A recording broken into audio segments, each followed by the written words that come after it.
And welcome back to Community IQ. I'm your host, Garrett Bonnell, and again, thank you for listening to this political series. Our MC for this whole series is Bruce Duncan, and our special guest today is Leslie Campione, who is our county commissioner. Again, the whole goal of Community IQ political series is to engage that relationship with everyone who holds an office in our county. And remember, to engage and to encourage, building up versus tearing down, voices of our community, Community IQ. Sit back and enjoy. Good evening and welcome back to Community IQ here from Garrett's Gentleman's Barbershop in downtown Eustis. Tonight we are very pleased to have with us Commissioner Leslie Campione, County Commissioner, Lake County here. Commissioner Campione is joining us tonight as the first female guest of Community IQ. And, of course, we're honored to have that and probably a little bit ashamed that it's been this long since we've had a female guest. So, Leslie, welcome to Community IQ. Well, thank you for the opportunity to be here, and I am really excited about the chance to converse with you, and I'm anxious to hear what kind of questions you're going to fire at me, Bruce. Well, Leslie, you and I are the same age. You went to Eustis, which is a misfortune on your part. I, of course, graduated from Tavares, so we grew up cross-town rivals, shall we say, cross-county rivals. But I've always admired your spunk. I used to watch you play sports in high school, and obviously, we practiced law together here in Lake County for a number of years, so we've known each other for a long time, and I'm pleased to be sitting here with you tonight in this capacity. Leslie, this is a political series, and what we're trying to do with this, or trying to accomplish, is to introduce the citizens of Lake County to the people that they vote for, the people that appear on their ballot. They know the name, but they may not know the person. So tonight we want to try to introduce you to the citizens of Lake County through this format here tonight. You, as you have, we've already mentioned, you were born in Eustis. Give us a little background on your family. So I actually wasn't born in Eustis. I was born in Orlando. I moved to Eustis around the third grade, and kind of have a pretty interesting story. When we moved up to the Eustis area, I wasn't super thrilled about it because they had just built a new elementary school where we were coming from. And so I was kind of complaining about the fact that I was going to have to go to this super old school, Eustis Elementary, which was the original high school in Eustis. And so I was not too thrilled about it. So the first day of school, I decided somewhere around lunchtime that I'd had enough of Eustis Elementary School. And we'd only been in Eustis about a week. And so I asked for the key to go to the bathroom. You had to get a special key. And I just kept on walking, went right out the front door, and I did my best to remember how to find our house out on Lake El Dorado. So I had about 5 miles to walk from Eustis Elementary School. So I made it home, and my mom didn't ask any questions. By the time I got there, it wasn't too far off when I would have, taken the bus and gotten home. So somewhere in between, they called my dad and said, "We can't find your daughter." They had evacuated the school.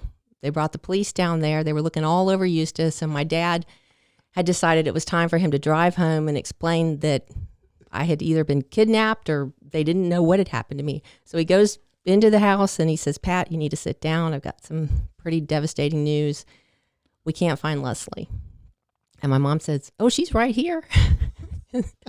So that was my first day of school in Eustis, Florida.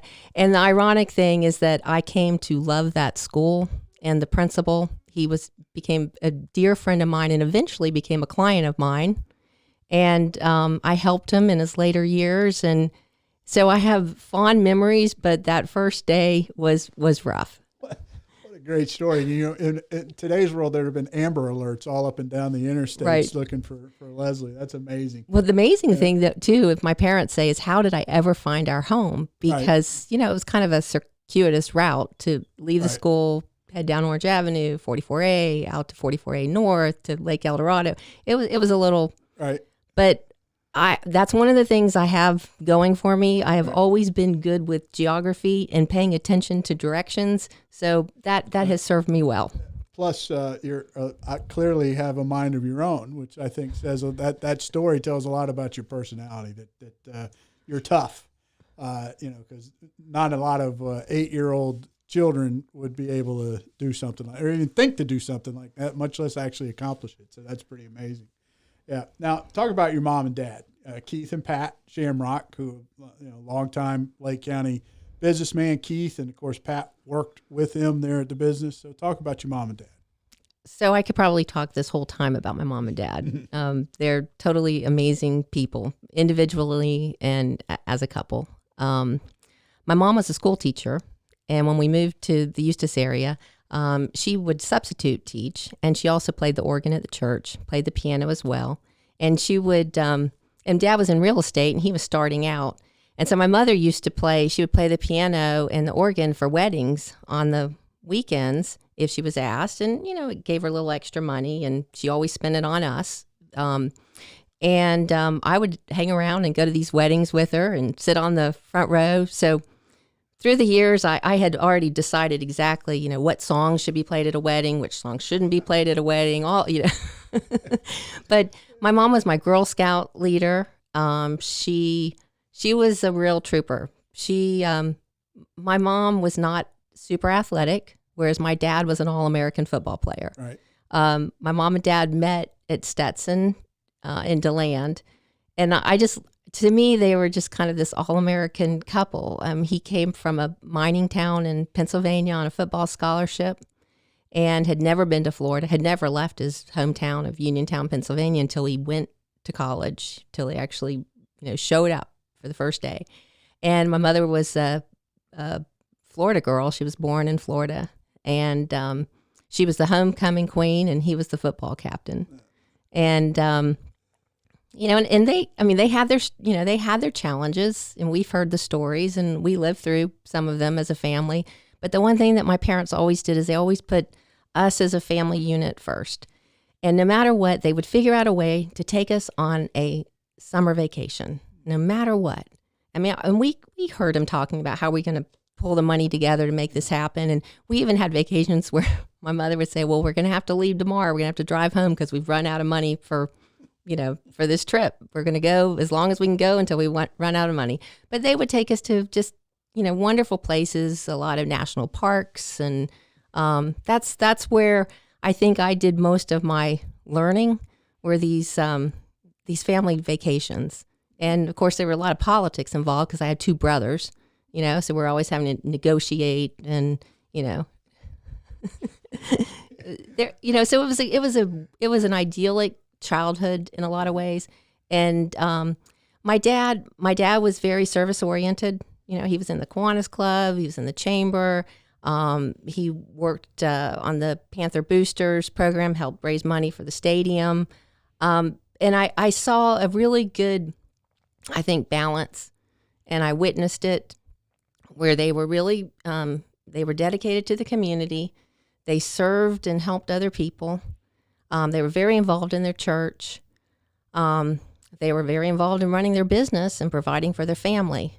And they were kind of having to balance all of these things. And it was a really good sort of learning ground.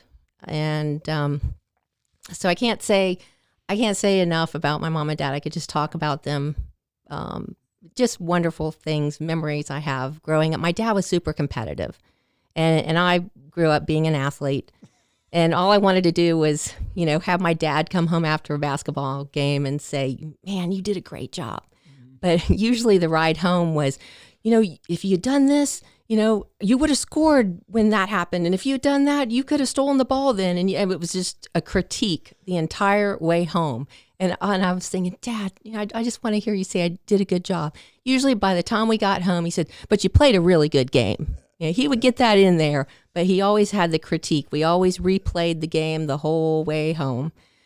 So, and then my mom was always the one that said, it doesn't matter how you play. It doesn't, That's very fun. I mean, we've seen a common theme here between your childhood and mine.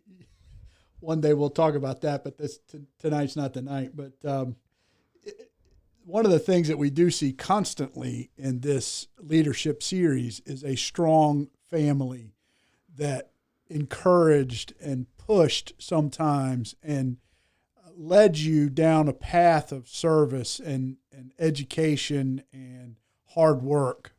And it's clear that you had that in your background. And that is what led you to be as successful as you have become in your professional career as a lawyer and now in your career as a servant of the people.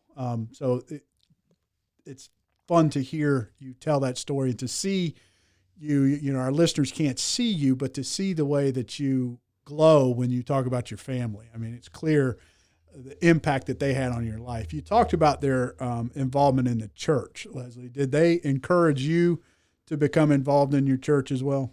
Certainly. We were very involved. My brothers and I, we were involved in the youth group, and because my mother played the piano, there were many, many opportunities to be at church. And usually we lived several miles out of town. So if they were driving into church, you needed to just go ahead and come on into town.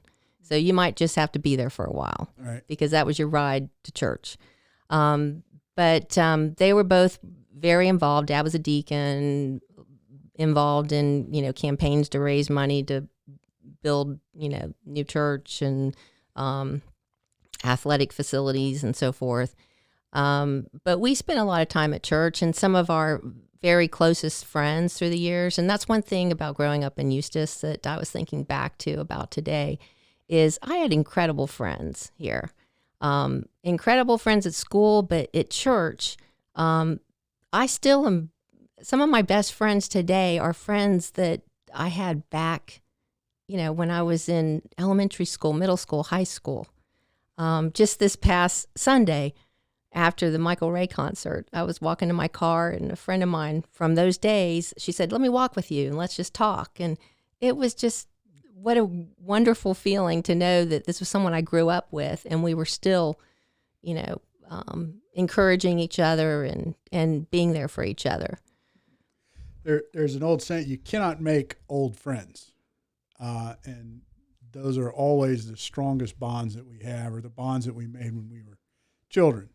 I have several of those here in Lake County as well. And of course, you make new friends as well, but there's nothing like that old friend that knew you when, Mm-hmm. and know they're familiar with who you are and why you are who you are. I mean, that's the kind of friend that you can't have enough of those. I have to say something. When you first started the program, though, you talked about the fact that I was the first female to be interviewed. And it made me think back to something that's kind of a funny story about Eustis. Our church in Eustis was on Orange Avenue, and we had a basketball court behind the church. Right. It was the rec center, Mm-hmm. and it was just an outside basketball court. You may remember it. I used to play there. Yeah. Yes, and you could always find a pickup game down Right. at the, at our church at the basketball court. And so I started playing basketball around middle school, and really loved to play basketball. And so it was a pretty normal thing on a Friday or Saturday night to be playing pickup basketball in Eustis. And it was mainly me and all guy players. Right. And they always said that's how you get to be a better basketball player as a female, Right. is you play basketball with the guys. Yeah. But those were fond memories. Yeah. Good, wholesome fun. But I think I was definitely a better player because of trying to Right. hang in there with the taller players, the tougher players, the more physical players. Right. Well, you'll probably remember this. You and I were invited to play in a celebrity basketball game where we played against the Mount Dora High School girls team. And we had Kenny Green, who was He was in my high school class. Right. Yeah. He was an NBA professional. And you were the only female on the court for the celebrity team that night. I mean, obviously the girls' Mount Dora basketball team was on there, but we proved to be successful against those. Because we had girls, Kenny Green. in large part. Well, yeah, we had Kenny, but maybe that was a little unfair, but it was a lot of fun. And I can remember, because I remember watching you play. The girls' games were always, back then we played on the same day. You had the JV game, then you had the girls' game, then you had the men's game. Mm-hmm. And so we could watch the girls play before we had to go in the locker room and get dressed and all that. And I remember watching you play. And I mean, of course, I knew all the girls on the Tavares team. And we had some pretty tough girls out there. Talitha Delaveau and Jackie Babinick and Melissa Coulter. I mean, and Leslie was never intimidated. Used to love to watch her play because, I mean, she just had a toughness about her. And now I know where it came from. She was playing with the boys out at the Baptist Church on the basketball court. So, yeah, that's good. Yeah, it's fascinating to see the things that make us who we are. Well, Leslie, you were a lawyer, so talk about your college years and how you managed to get through college and law school. Not an easy thing to do. Well, when I left Eustis, and it's kind of interesting, when I was in high school, my senior year, and I think this happens to a lot of us when we hit that point in time, I wanted to get out of town. I was ready to leave Eustis. I was ready to launch. That's all I could think about. And I think it broke my mom's heart because I said, I'm leaving and I'm never coming back. Well, that didn't work out so well. And I'm glad I came back. But I decided I had narrowed it down to two schools. I was either going to go to the University of Florida and walk on to play basketball, or I was going to go to Furman, and I'd had an offer for a scholarship. And Furman's a small college up in South Carolina. So I ended up deciding to go to Furman, and I played basketball for a couple years. And 2 years into it, I realized that I was spending all of my time playing basketball. And I had gotten really interested in the possibility of going to law school, and I knew I needed to buckle down and study. And so I decided to give up the basketball, which was hard because I didn't want to give it up, but I knew that it was the right thing to do. And I remember actually coming home and telling my dad, I need to have a conversation with you. I really need to get your input on this. And I think I remember distinctly that I cried about it. And when I talked to him about it, I cried because I felt like I was quitting something. And we were always told, you don't ever quit. You never give up. You never quit. And so I talked to him about that. And he was able to explain to me that I wasn't quitting, that I was actually making a decision. I was weighing the cost and the benefits, and I was looking out for my future. And we worked through it. And so once I gave that up, I decided to referee intramural basketball.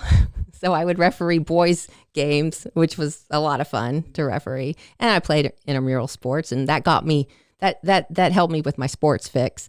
And then I just really studied hard, worked hard to get into law school, and had narrowed it down to a couple colleges. Thought about going to Georgetown, North Carolina, University of North Carolina, and Florida, and really kind of, again, talking to my parents and weighing things out, it made a lot more sense to come back to Florida. And I've always loved public policy. Since I was in high school, I'd gone to Girl State. You probably went to Boy State. Mm-hmm. And kind of, dabbled in that whole idea of, writing laws and, making laws and trying to address problems. And it just really intrigued me.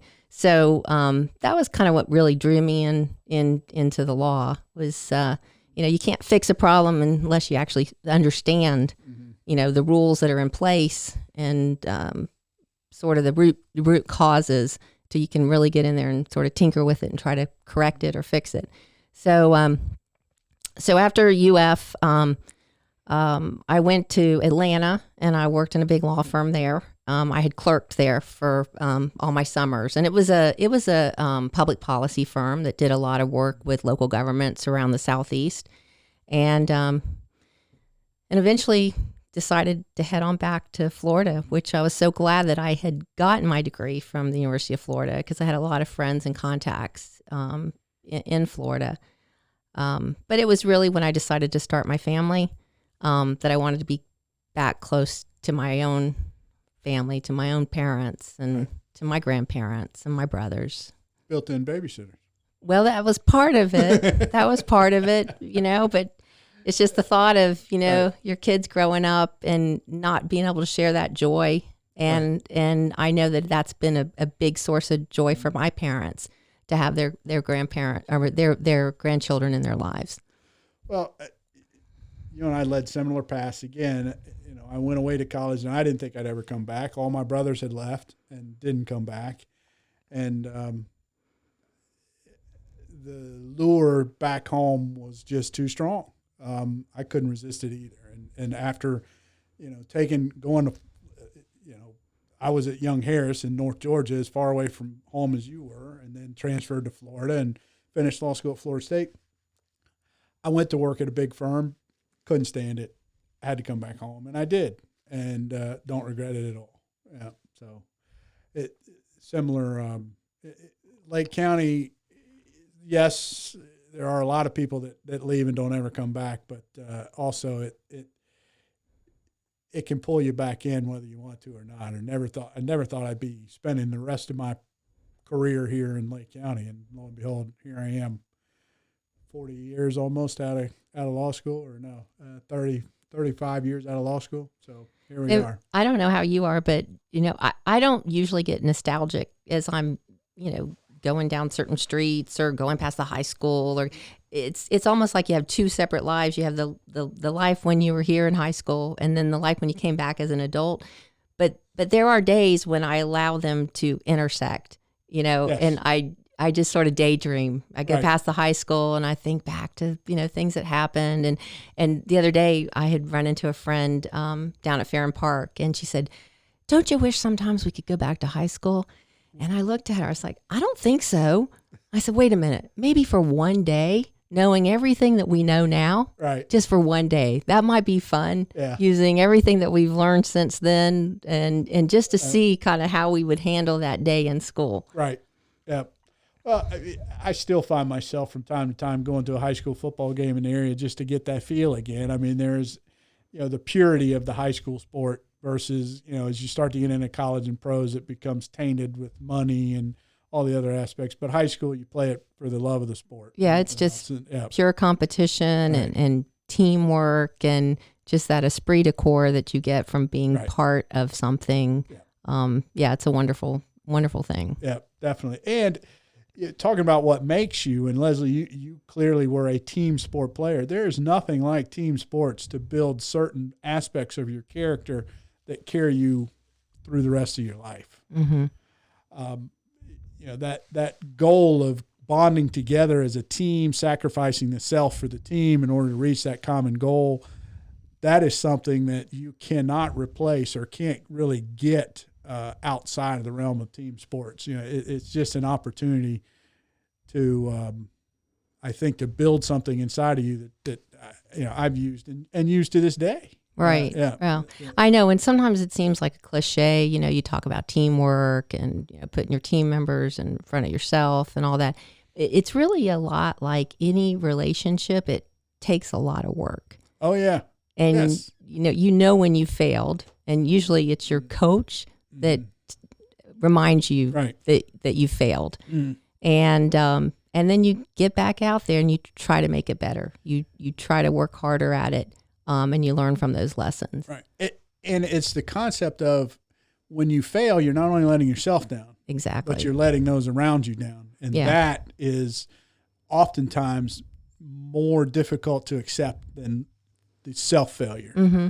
So, and what about encouragement? Absolutely. Like when you have somebody on your team that is down and you don't know that they're going to be able to pull through it and stay part of your team or get over whatever disappointment or failure that they've felt personally. Right. Yeah. So there's definitely that is a big part of it, helping people get back up and bringing them back into the fold. Right. Yeah. There was when I was at Florida, my roommate was a walk-on football player from Tavares, Robert Bogus, who still remains a very good friend of mine. Matter of fact, we're going to dinner tomorrow night. But Robert walked on at Florida, defensive lineman, big fella. I mean, horse of a guy. And Charlie Pell was the coach at the time. I remember Robert coming home one day with a big orange T-shirt that had a humongous team written across the front and a very small me underneath that. And Charlie was all about big team, little me. That was his saying, and he used to say that all the time. And I was always so jealous. I wanted that T-shirt so bad I couldn't stand it, but it was players only. So I didn't get. I'm going to see if I can get one made for you. Bruce. Yeah. But I love the concept behind that. I mean, that's truly what it is. It is the sacrifice of self for the benefit of the team, and that's one of the biggest benefits of team sports. But anyway, let's turn to your let's turn to your county commission days now, Leslie. This is your second term. Is that correct? Third term? It's my third term. Third term. Mm-hmm. You ran unopposed this time. Which was a really great feeling. I can only imagine.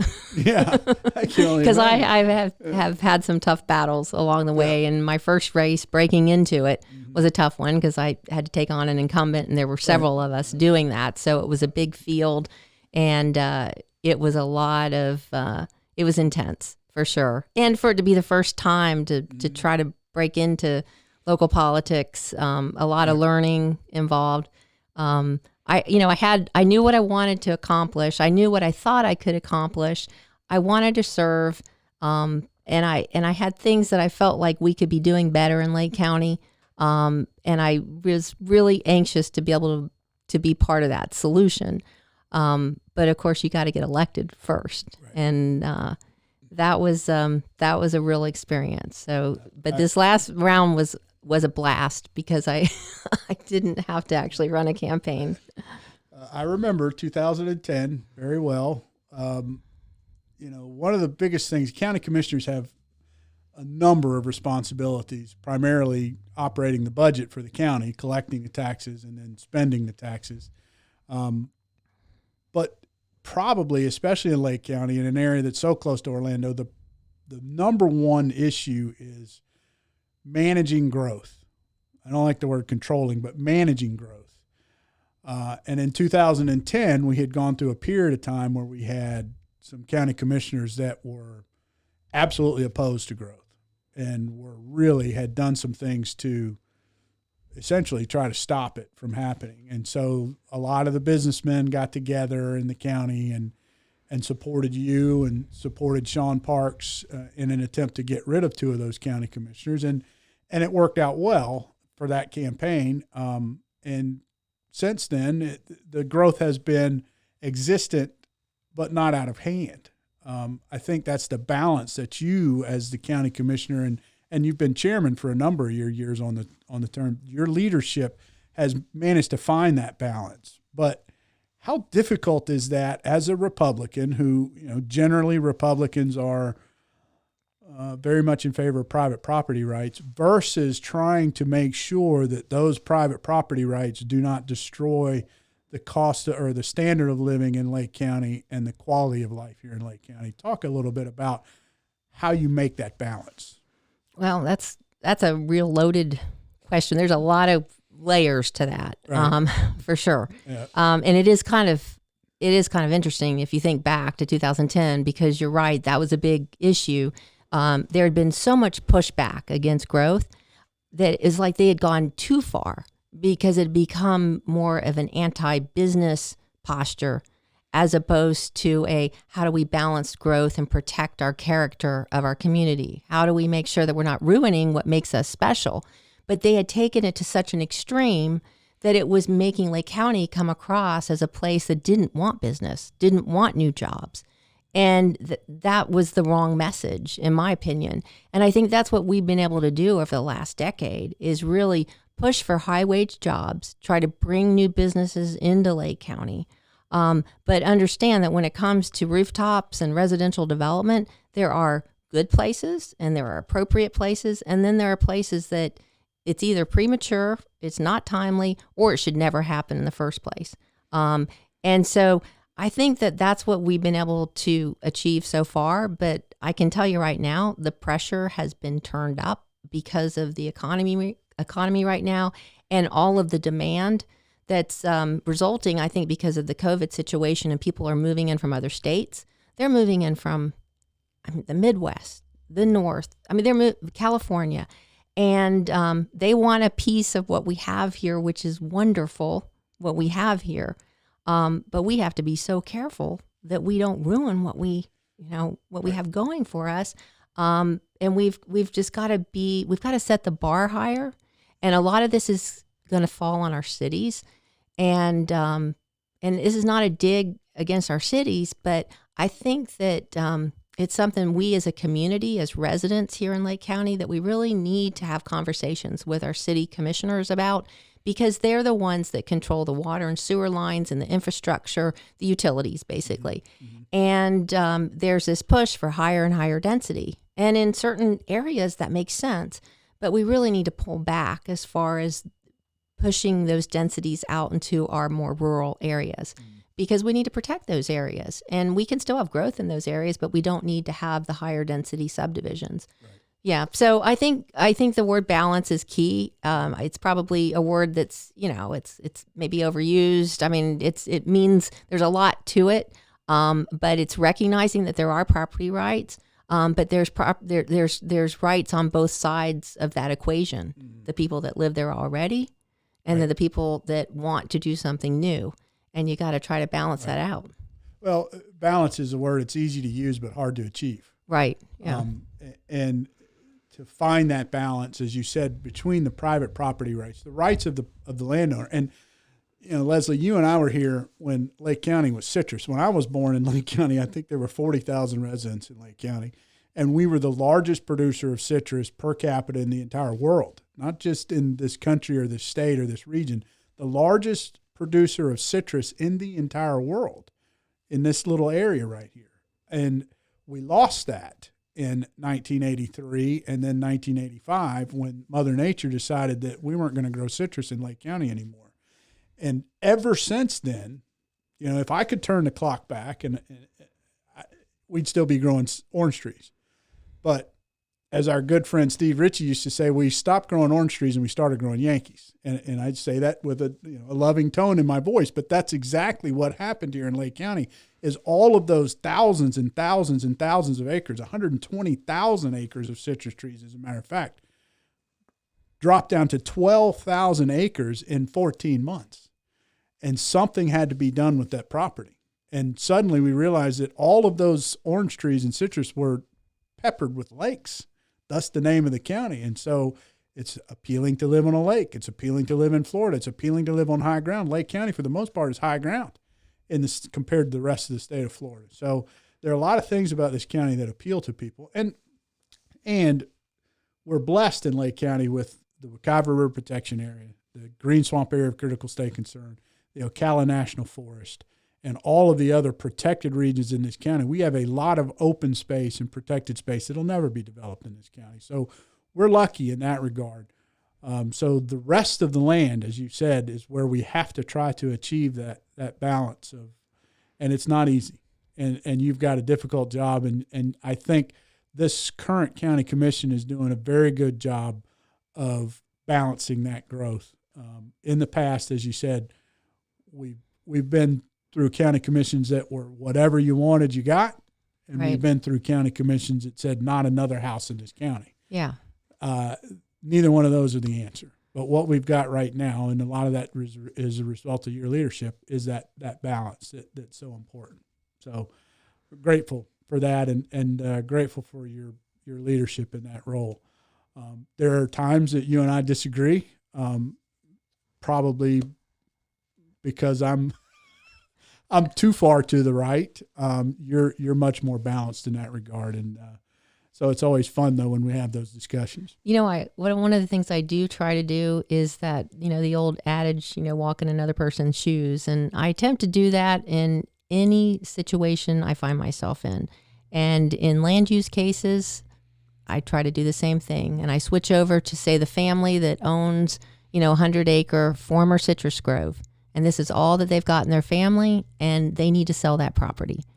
So on one hand, they need that return on their investment, on their family's asset, and then you've got the neighbors nearby that they want it to stay rural and agricultural. So I think when you can do that, when you can attempt to look at it from both sides and then try to come up with a solution where, unfortunately, everybody walks away with maybe not happy, but you mitigate impacts and you try to find that middle ground as much as you can. Right. But that comes up in a lot of issues that come before the county commission, where Right. you just try to understand both sides of the equation. And usually, no matter how good somebody's argument is, until you've heard the other argument, Right. then you don't have the whole story. That's true. And you and I have talked about this in the past. You've got residents that move here from outside of the area. We're one of the few people that have been here for more than 40 years. You're way younger than I, but you get these residents that come in here and they've been here for 2 years and suddenly they want to pull the gate shut until nobody else can come here. That hypocrisy I struggle with immensely, and used to have to deal with that all the time. That you want to ask them who invited you here and who gave you the key to the gate when you got here. So a lot of the times the opposition to these developments comes from the newer residents. Sand mining is something that, God bless you, you have to deal with that. That is a tough thing to deal with because you're dealing with natural resources, you're dealing with water issues that are very important in the state of Florida.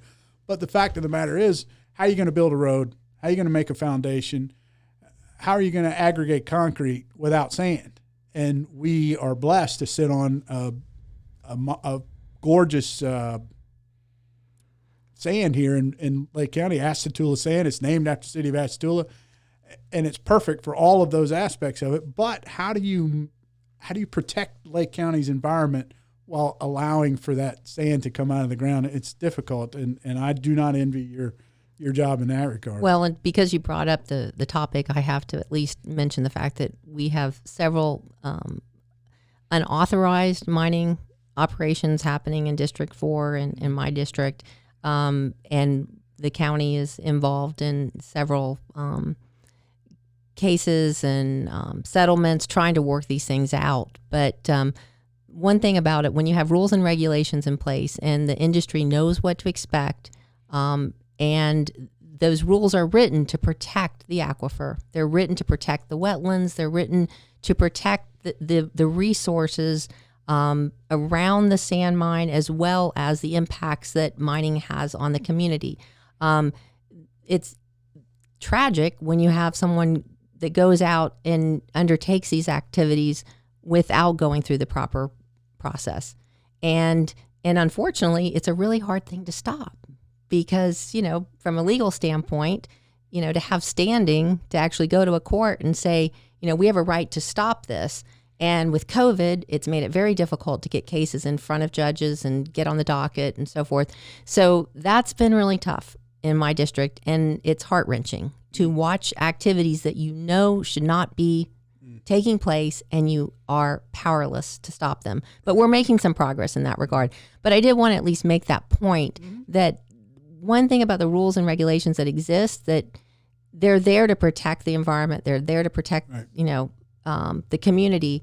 And so we have to be open to the fact that we do need to issue these permits, with proper conditions so that we don't end up having the unauthorized activities taking place. Yep, exactly. And if done properly, you have seen reclaimed mines all over the state of Florida that have turned out to be beautiful parks with lakes and trails surrounding these the ponds that were created from the sand mining. So if it is done properly, as you said, if it is regulated and those regulations are followed by the industry, then it can be a benefit, but it can also be something that can be very harmful to the environment and to the citizens who live near and around to the roads, Yes, safety. Correct. So, yeah. And one of the conditions that you can put on a regulated sand mine are how many trucks per day can be on the road. Right. What do they have to contribute to make sure that the road is repaired after they've used it or during the course of using that road? So those are the kind of things you can address when a company goes through the proper procedure. Correct. Yeah. Last thing I want to talk about here tonight, I think we're getting close to our time frame here, but Can we talk about the animal shelter? Oh, sure. Hey, why not? Well, Let's talk about the animal shelter. I know it's near and dear to your heart. Well, I figured you would say, hey, what are you most proud of? And I have like 20 things that I think are really cool that we've been able to get done. Sure, let's talk about it. And a couple, there's some really wonderful things right over here at Lake Tech, like the Advanced Manufacturing Center. Yes. So we're really focusing on vocational programs in Lake County and focusing on our manufacturers that need skilled workers and laborers. And so we're really working on things like that. And we've been successful thanks to a lot of partners. But the animal shelter is just such a great story because we were in such need of an animal shelter. But in addition to the shelter, the bricks and the mortar, we needed a program where we were really saving animals and finding homes for them. And right now, Lake County is like number one in the state for finding homes and having animals adopted here in our county. And it's just an amazing story. And Whitney Boylston, you may know her. Yes. She's a phenomenal shelter director. Right. And I just want to give a shout out to her because of and her volunteers and the people that have made this happen. But she's just so dedicated to this cause. And I think that our live release rate is like 92, 93%, which is just, that's phenomenal. It's funny you bring that up because I had a friend of mine was bragging on you about that the other day because, I struggle with feral cats. There's all kinds of evidence out there that feral cats are really negatively impacting the environment, the bird population, rodent population, which is not. We're going to have a conversation after this about that. But they were bragging on you as having instituted this policy. You pick up the cat, trap, neuter, release, right? And they clip their ear so that that cat has. They clip more than the ears, just so you know. Well, I understand. I don't want to get into the details on that. Okay, it's not that this is a children's show. Okay, but. They were bragging about you and that you were instrumental in implementing that program. So I thought that was, you're right. I should have brought that up, but animal shelters are neat things, and the Cat Protection Society, and the private sector should probably be more involved in that, in my opinion, than the government is. But well, they are super involved, Bruce, and we couldn't have the program that we have if it wasn't for the private sector, because we have animal rescue groups. They do the heavy lifting to a large degree. They're the ones that come in there a lot of times and take those hard cases, those animals that you otherwise could not adopt. They bring them to their shelters, and then they help find them homes. If we didn't have those groups out there, those private sector groups, now, they might be a nonprofit on their own right, but they are doing a lot of the heavy lifting. Right. But it falls on the local government, because if you've got, it's a safety issue, it's a public health issue is what it is. And that's kind of why it ends up being, a local government issue, that you've got to have a shelter, you've got to have a place to take animals. But the key is not to have them stay there. People thought when we brought up this whole idea of a no-kill shelter, they thought, oh, you're just going to let the animals stay there. How big does this shelter have to be? And we're like, the point is for them to stay there for a very short period of time. Because if you have a nice shelter, you have a nice facility, people bring their kids, they have, they might even have a birthday party out there, and they adopt animals, and they're comfortable coming to your shelter. And that's what we've seen. We've seen a huge increase in our adoption rate since we opened the shelter in December, January. Right.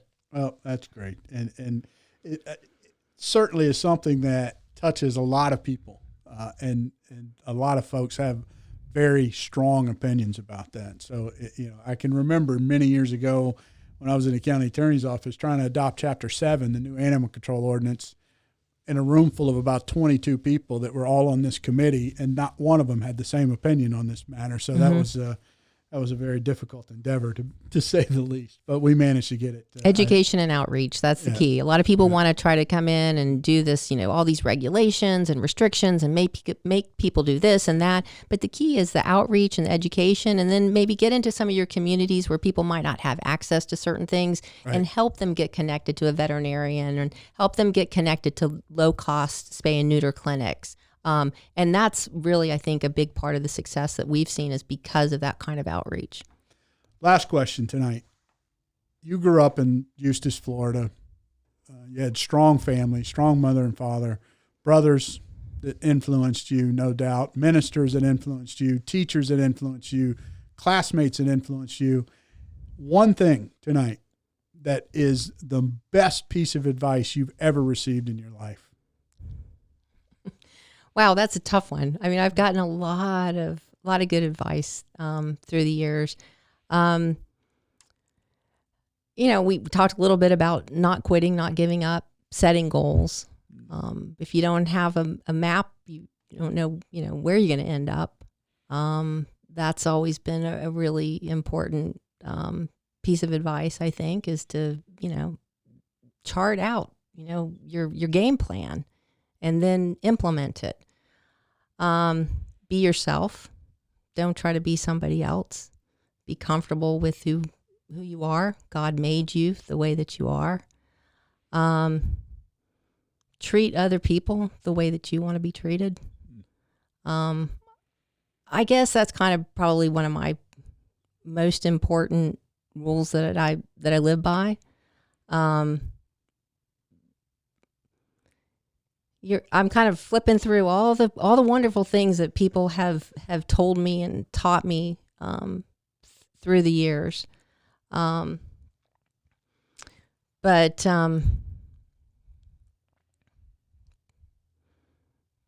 Yeah, I would say that how you treat others, Right.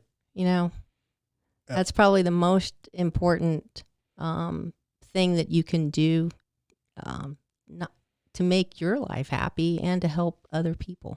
Yes, and outstanding. And Jesus said in the New Testament that there are two things that God wants you to do. One is to love Him, and the other is to love your brother as yourself. And that's exactly what you're talking about. The Bible tells us to treat others as you would expect to be treated. So that's great advice. Leslie, what an honor it's been tonight to get a chance to talk to you. The more I get to know you, the more I realize that although we grew up in different towns, we had very similar backgrounds, and fascinating. And I look forward to that discussion about animal control when we get off the air tonight. But thank you for joining us tonight. Thank you. I appreciate the chance to be here. All right. And we'll have you back. All right. Yep. Thank you very much. Yep.